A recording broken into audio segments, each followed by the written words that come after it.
Baik, Assalamualaikum warahmatullahi wabarakatuh. Saya Disanda, pemilik Esa Flora dan dosen IPB University. Kali ini kita akan bicara mengenai formula dan kelengkapan dari pupuk organik. Jadi banyak pihak yang menggunakan misalnya serasa dan sebagainya sebagai pupuk organik. Yang perlu dipahami adalah membuat pupuk organik bukan hanya sekedar mengolah limbah. Jadi dua hal ini adalah dua hal yang berbeda. Jadi pisahkan antara mengolah limbah untuk bisa dimanfaatkan sebagai bahan organik dengan membuat pupuk organik. Karena pengertian pupuk organik di sini harusnya adalah suatu zat-zat organik yang siap pakai, yang digunakan sebagai pupuk dan memberikan suatu dampak pertumbuhan pada tanaman yang baik.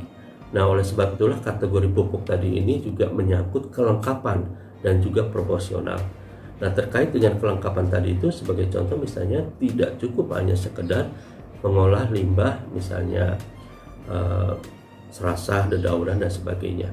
Karena secara garis besar kita harus mengumpulkan beragam zat yang perlu kita adakan dalam satu formula pupuk organik. Jadi sebagai contoh adalah yang terkait dengan sumber energi ini berasal dari tanaman karena dia mengandung selulosa, lignin. Itu adalah bahan dasarnya adalah karbohidrat yang kemudian kita bentuk gula. Kemudian kita juga perlu vitamin, enzim, hormon dan sebagainya. Itu terdapat di buah-buahan dan sayuran. Demikian juga kita memerlukan organik dalam hal ini asam amino, dan asam amino ini bisa kita dapatkan dari hewani, dalam hal ini dari hewan, dan kita bisa menggunakan limbah juga, misalnya adalah limbah tongkol, atau sebenarnya kalau misalnya kita mau membuat dari bahan yang bukan limbah jauh lebih hebat. Jadi banyak peserta pelatihan saya yang mereka membuat dari bahan-bahan yang bukan limbah dan hasilnya memang spektakuler. Jadi dari daging tadi itu, demikian juga dengan sumber daging atau asam amino tadi juga bisa beragam. Jadi misalnya daging ayam berbeda dengan daging sapi, berbeda dengan cumi, berbeda dengan misalnya cacing, berbeda dengan lain sebagainya. Nah, ini memberikan suatu ragam asam amino yang sangat spektakuler.